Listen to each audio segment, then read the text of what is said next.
Hello बच्चों, कैसे हैं आप सभी।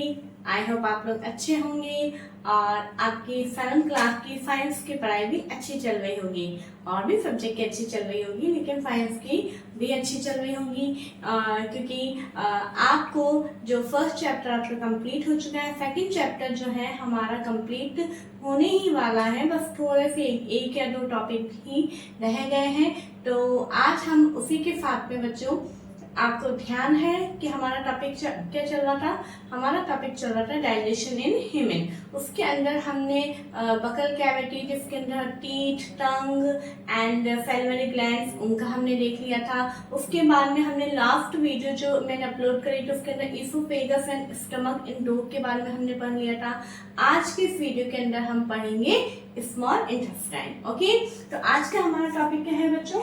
स्मॉल इंटेस्टाइन, जिसको हिंदी में बोलते हैं छोटी आंत, है ना। सबसे पहले फूड जो है हम कौन सा ऑर्गन में इनटेक करते हैं? हम करते हैं buccal cavity, it means mouth में। माउथ के बाद में फूड पास होता है एसोफेगस में। एसोफेगस के बाद में फूड पास होता है स्टमक में। स्टमक में थोड़ा सा डाइजेशन होता है। स्टमक में डाइजेशन होने के बाद में फिर वह स्मॉल इंटेस्टाइन के अंदर पहुंचता है। ठीक है, तो स्मॉल इंटेस्टाइन क्या है, कैसे यहाँ पे वर्क होता है, यहाँ पे कौन कौन से जूसेस हैं जिसको रिसीव करती है, क्या है यहाँ पे, किसका डाइजेशन होता है, वो सारी चीजें हम आज के इस टॉपिक में देखेंगे। ओके, तो देखिए सबसे पहले हम देखेंगे it is highly coiled tube. ये जो ट्यूब है, जो ये स्मॉल इंटेस्टाइन है, ये बहुत ही कॉइल्ड होती है और बहुत ही इस तरह से गुत्थी भी टाइप में होती है। ठीक है ना। It is about 7.5 metre long और इसकी लेंथ कितनी है? 7.5 मीटर। इस वजह से बिल्कुल इस तरह से मुड़ी भी होती है, क्योंकि हमारे शरीर के अंदर इतना स्पेस नहीं होगा कि बिल्कुल यूं फैल के वो रहे। इतना स्पेस हमारे बॉडी में नहीं है, तो बिल्कुल कॉइल्ड इस तरह से घूम घूम के ये रहती है। ठीक है, बट ये अपना फंक्शन बहुत अच्छे से करती है ना, अपना काम करने में ये बहुत अच्छे से करती है। नेक्स्ट पॉइंट है it receive secretion from liver and pancreas, है ना। देखिए जो आपके चैप्टर में जो पूरा एक थ्योरी है, उस थ्योरी को जो है इस तरह से मैंने पॉइंट वाइज करके लिखा है ताकि आपको याद करने में आसानी हो। सबसे पहले आपसे पूछे स्मॉल इंटेस्टाइन क्या है? ये हाईली कॉइल्ड ट्यूब है। आपसे पूछे इसकी लेंथ कितनी है? 7.5 मीटर है। ये कहना क्या कहाँ से सिक्रेशन को रिसीव करती है? कि लीवर और पैंक्रियास, इन दोनों से ये सिक्रेट्स को अपने अंदर लेती है। अब यहाँ पे क्वेश्चन आता है कि लीवर क्या है? What is liver? Liver it is a reddish brown gland. ये एक लाल भूरे रंग की ग्लैंड है। लीवर जो है मैंने पहले ही बताया था, ये डाइजेस्टिव ऑर्गन नहीं है, ये ग्लैंड है। हमने जब डाइजेशन का टॉपिक हमने स्टार्ट किया था तब मैंने बताया था कि जो डाइजेशन है हमारे बॉडी में वो alimentary canal and 3 type of glands की हेल्प से होता है। एलिमेंट्री कैनाल के ऑर्गन कौन कौन से हमारे, एक बार याद करेंगे हम। माउथ के बाद में आता है हमारा oesophagus, stomach, small intestine, large intestine, rectum, anus. Okay, and 3 type of gland कौन कौन सी है? Salivary glands, liver and pancreas. Okay, तो सैलिवरी ग्लैंड्स हमारी कहाँ प्रेजेंट होती है? माउथ के अंदर प्रेजेंट होती है, जो कि सलाइवा सिक्रेट करती है, जो कि स्टार्च को शुगर के अंदर कन्वर्ट करती है। आ रहा है आपको समझ में? अब हमारा सेकंड जो है लीवर, जो कि ग्लैंड है। ठीक है, और लीवर जो है मतलब ये कौन सी ग्लैंड है? रेड, ये रेडिश ब्राउन कलर की होती है। और ये कहाँ पे सिचुएटेड होती है? In the upper part of the abdomen on the right side, यानी राइट साइड की तरफ एब्डोमेन के ऊपर, है ना, अपर पार्ट में यानी ऊपर की तरफ ये प्रेजेंट होती है। और सबसे इम्पोर्टेंट बात यहाँ पे ये है, इट इज लार्जेस्ट ग्लैंड। क्या है? It is largest gland. ये सबसे बड़ी ग्लैंड। अगर आपसे पूछा जाए कि पूरी ह्यूमन बॉडी में सबसे लार्जेस्ट ग्लैंड कौन सी, तो आपका आंसर होगा लीवर। ओके, यहाँ पर मेन इंपॉर्टेंट बात ये है, it secretes bile juice. Liver जो है क्या सिक्रेट करती है?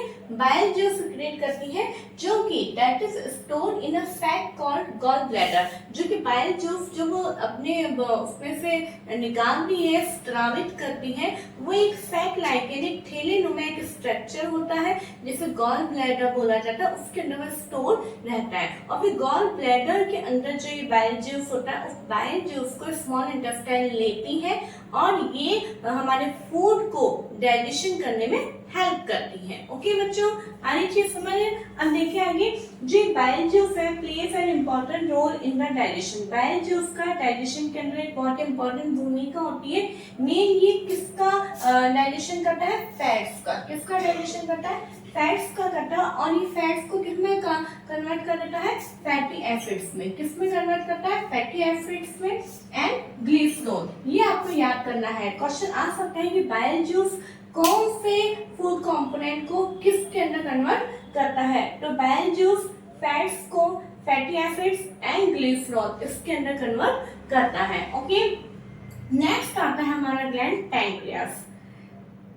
हमारा पहला ग्लैंड इसके अंदर कौन सा था? लीवर। और सेकंड हमारा क्या है? पैंक्रियास। ओके, पैंक्रियास भी क्या है? एक ग्लैंड है। It is a large cream coloured gland. ये कौन से कलर की होती है? क्रीम कलर की होती है। और ये कहाँ पे लोकेटेड होती है? Just below the stomach. Stomach के जस्ट पीछे ये होते हैं, नीचे होती है, बिलो द स्टमक, यानी स्टमक के नीचे होती है। और लीवर कहाँ होती है? एब्डोमेन के ऊपर अपर पार्ट में, राइट साइड में। ओके, ये दोनों की आपको लोकेशन पता होनी चाहिए, है ना। अब ये भी कुछ सिक्रेशन करेगी, मतलब अगर पैंक्रियास कुछ दे रहा है हमें, तभी स्मॉल इंटेस्टाइन ले रही है ना, तो ये याद रखना है। तो इट सिक्रेट्स पैंक्रियाटिक जूस। देखो पैंक्रियास क्या दे रहा है? पैंक्रियाटिक जूस दे रहा है। And it act on carbohydrates get broken into simple sugar such as glucose, है ना। और ये किसके ऊपर एक्ट करता है? जैसे कि कार्बोहाइड्रेट है, तो कार्बोहाइड्रेट टूट के सिंपल शुगर के अंदर कन्वर्ट होता है, जैसे कि ग्लूकोज। ओके, कौन करता है? Pancreatic juice. और जो प्रोटीन्स होते हैं वो एमिनो एसिड्स में कन्वर्ट होते हैं। अब आगे बात समझ में, जो फैट था उसको कौन डाइजेस्ट करने में मदद करता था? Bile juice. फैट को बाइल जूस फैटी एसिड और ग्लिसरॉल में कन्वर्ट करता है। इधर जो कार्बोहाइड्रेट्स है उनको पैंक्रियाटिक जूस सिंपल शुगर के अंदर और ग्लूकोज के अंदर करता है। और जो प्रोटीन है, प्रोटीन को एमिनो एसिड्स में कन्वर्ट करने का काम करता है। आगे बात समझ में, क्यों स्मॉल इंटेस्टाइन जो है लीवर और पैंक्रियास की हेल्प चाहती है? इसलिए चाहती है क्योंकि लीवर और पैंक्रियास दोनों कुछ कुछ जूस इसको प्रोवाइड करवाते हैं। और वो जूस जो है हमारे फैट्स को, हमारे कार्बोहाइड्रेट्स को और हमारे प्रोटीन्स को स्मॉलर सब्सटेंस में, है ना, ब्रेक डाउन करने में हेल्प करते हैं। ओके, अब क्या होता है? ब्रेक डाउन हो गया, सब कुछ हो गया, तो है ना। अब जैसे मैंने आपको बोला कि आप गाजर खाइए, गाजर खाने से आपकी आइज अच्छी होंगी। तो गाजर तो मैंने खा ली, वो तो मेरे स्टमक में आ गया, मेरे स्मॉल इंटेस्टाइन में भी आ गई। अब मेरी गाजर की न्यूट्रिशन जो है वो मेरे आइज तक कैसे पहुंचेंगे?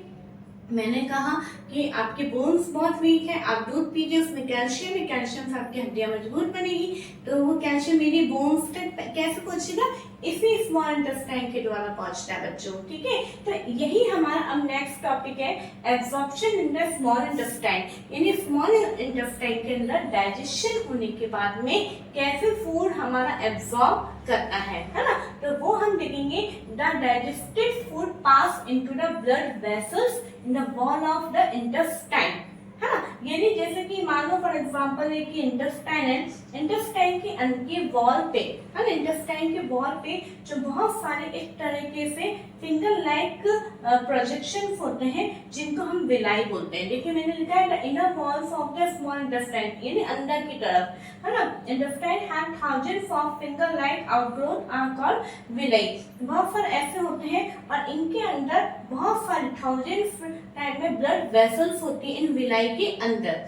ओके, ब्लड वेसल्स होती है यानी रक्त वाहिनिकाएं होती हैं जो कि यहाँ से लेके पूरे बॉडी तक फैली होती है। तो जिस न्यूट्रिशन की, जिस कंपोनेंट की, जिस विटामिन, जिस मिनरल की हमारी बॉडी में जहाँ जरूरत होती है वो उसको वहां पे ले जाके उसको प्रोवाइड करवाती है, ताकि हमारा पूरा बॉडी जो है न्यूट्रिटिव रहे, हमारा पूरी बॉडी को हर एक चीज की पूर्ति हो सके, हमारी बॉडी को कोई प्रकार की चीज की कमी ना हो। आई होप आपको ये चीज समझ में आया होगा। एक बार फिर याद रखना है, मेन इंपॉर्टेंट चीजें स्मॉल इंटेस्टाइन में क्या है कि स्मॉल इंटेस्टाइन की लेंथ कितनी है, 7.5 मीटर, है ना। ये कौन सी दो ग्लैंड्स की हेल्प लेती है? लीवर की और पैंक्रियास की। लीवर क्या है, सबसे लार्जेस्ट ग्लैंड है। लीवर कौन सा जूस सिक्रेट करती है, बाइल जूस सिक्रेट करती है, जो कि कहाँ है स्टोर होता है, गॉल ब्लैडर में, एक सैक लाइक स्ट्रक्चर है, ठीक है ना। बाइल जूस किसका डाइजेशन करने में हेल्प करता है, फैट का, फैट का में कन्वर्ट होता है फैटी एसिड्स में, है ना, देखा अपन ने फैटी एसिड्स है ग्लिसरॉल में, ठीक है। इसी तरह से जो पैंक्रियास है वो कौन सा जूस सिक्रेट करता है, पैंक्रियाटिक जूस, जो कि कार्बोहाइड्रेट्स को सिंपल शुगर जैसे कि ग्लूकोज में ब्रेक डाउन करता है एंड प्रोटीन्स को एमिनो एसिड्स में ब्रेक डाउन करता है, ओके। और स्मॉल इंटेस्टाइन की जो इनर वॉल होती है उसके अंदर बहुत सारे विलाइस प्रेजेंट होते हैं, जिनके अंदर बहुत सारी ब्लड वेसल्स होती है, जो कि पूरी बॉडी के अंदर उसको न्यूट्रिशन को प्रोवाइड करने में, ट्रांसपोर्ट करने में हमारी हेल्प करती है। और यहाँ पे जितना भी हमें इसको जरूरत है ना, स्मॉल इंटेस्टाइन को बॉडी के लिए जितना भी जरूरत है वो सारा एब्जॉर्ब कर लिया जाता है। अब जो वेस्ट मटेरियल इसके अंदर बचता है, अब जो कि हम नहीं काम में लेना है, वो कहाँ जाएगा, हमारा लार्ज इंटेस्टाइन में जाएगा। कहाँ जाएगा, लार्ज इंटेस्टाइन में। तो अब इसके बाद में हम लार्ज इंटेस्टाइन के बारे में पढ़ेंगे, लेकिन इससे पहले मैं चाहूंगी कि आप इसका स्क्रीनशॉट ले लीजिए।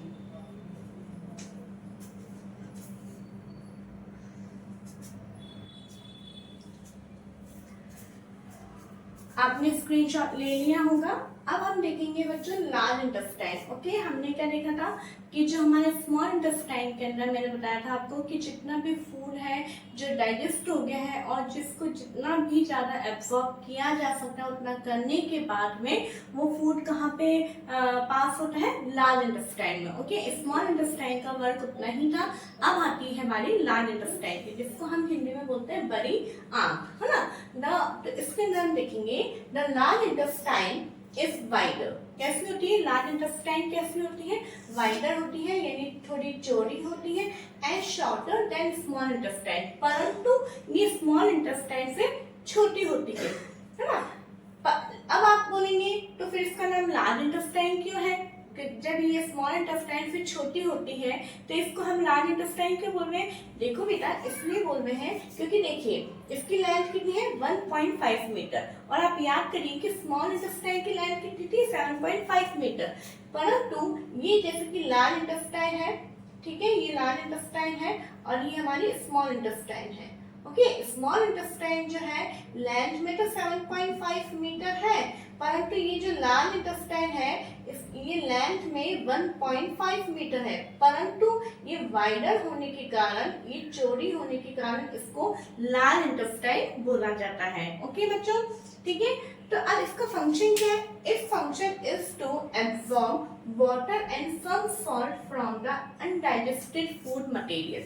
यहाँ पे क्या लिखा है, अनडाइजेस्टेड, यानी जो स्मॉल इंटेस्टाइन में जो फूड अनडाइजेस्टेड रह गया था वो फूड जब लार्ज इंटेस्टाइन में पास होता है तो अनडाइजेस्टेड फूड में से भी ये एक तो वाटर जो उसके अंदर होता है, ठीक है, वाटर और कुछ सॉल्ट, ठीक है, कुछ सॉल्ट जो है उसको ये क्या करती है, एब्जॉर्ब कर लेती है। ये भी बिल्कुल छोटी नहीं है, जैसे हम जो है कोई चीज अच्छी नजर आ जाती है तो उसको हम छोटे नहीं है, जितना ले सकते हैं लेते हैं, तो ये भी क्या करती है, छोटी नहीं है। वो अनडाइजेस्टेड फूड में से भी वाटर है तो वाटर को भी ले लेती है, कुछ सॉल्ट रह गए, कैसे रह गए हमें फिर जाने नहीं देंगे तो उन सॉल्ट को भी ले लेती है। तो इस तरह से वाटर, तो यहाँ पे बात याद में रखनी है बच्चों कि लार्ज इंटेस्टाइन में किन दो चीजों का एब्सॉर्प्शन होता है, तो वाटर और सॉल्ट, ठीक है, ये आपको बात याद रखनी है। The remaining waste passes into the rectum, जो बाकी अब जो रिमेनिंग रह जाता है, वेस्ट जो रह जाता है कि भाई वाटर भी हमने ले लिया, सॉल्ट जो भी थे वो भी हमने ले लिए, अब तो बिल्कुल ही वेस्ट है, अब कुछ भी नहीं बचा, तो ये कहाँ पास होता है, हमारे रेक्टम के अंदर पास होता है, and remains there as semi solid faeces, और रेक्टम के अंदर ये सेमी सॉलिड यानी अर्धठोस अवस्था के अंदर ये जमा होता रहता है, ठीक है बच्चों।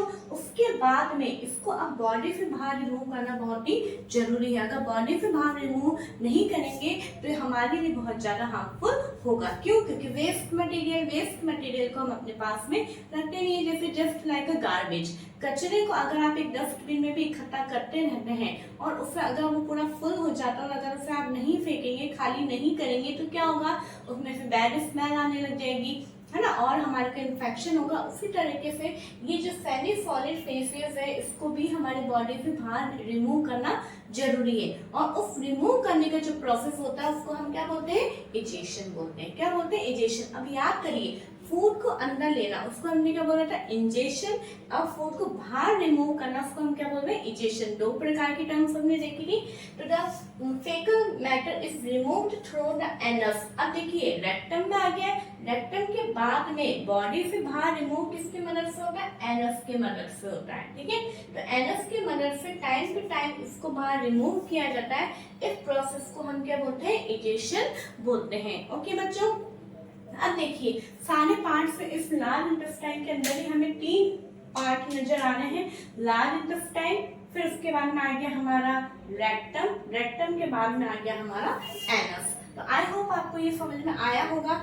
फिर हम एक बार रिवाइज कर लेते हैं कि हमारा जो ह्यूमन के अंदर डाइजेशन सिस्टम है वो कहाँ से स्टार्ट होता है, माउथ, माउथ के बाद में आता है हमारा ईसोफेगस, उसके बाद में स्टमक, स्टमक के बाद में स्मॉल इंटेस्टाइन, फिर large intestine, then rectum, then anus. Okay, इस तरह से हमारी पूरी एलिमेंट्री कैनाल होती है। उसके अंदर उसके अलावा 3 टाइप्स की ग्लैंड होती है, सैलिवरी ग्लैंड्स और लीवर एंड पैंक्रियास। ये बार बार मैं इसलिए बोल रही हूँ ताकि बार बार ये चीजें आपको रिवाइज होती रहे, है ना। ओके बच्चों, तो आज हमारा ये डाइजेशन इन ह्यूमंस कंप्लीट होता है। लेकिन हमारा चूंकि चैप्टर का नाम है न्यूट्रिशन इन एनिमल्स, तो हम अब नेक्स्ट वीडियो के अंदर दूसरे एनिमल्स के अंदर कैसे डाइजेशन होता है वो हम देखेंगे। ओके बच्चों, तो आई होप आपको ये वीडियो समझ में आया होगा। बहुत इजी तरीके से मैं समझाने की कोशिश आपको करना चाहती हूँ। ठीक है बच्चों, और अगर नहीं अच्छा लग रहा है, नहीं समझ में कोई पॉइंट आया है तो प्लीज आप इसे कमेंट बॉक्स में लिख सकते हैं। और अगर समझ में आया है तो भी आप पॉजिटिव रिमार्क दीजिए, और नहीं आया तो आप नेगेटिव लिखिए। मतलब जो है आप लिखिए उसके अंदर, ताकि मुझे पता चल सके कि आपको कैसा लग रहा है। ओके बच्चों, तो अगर आपको अच्छा लगा है तो प्लीज आप इसे अपने फ्रेंड्स में और आपके जो कजिन ब्रदर सिस्टर्स हैं आप उन्हें शेयर कीजिए, क्योंकि आप शेयर नहीं करेंगे तो और दूसरे बच्चे देख नहीं पाएंगे। ओके बच्चों, और अच्छा लगा है तो लाइक करिए और सब्सक्राइब करना ना भूलें। Okay, thank you.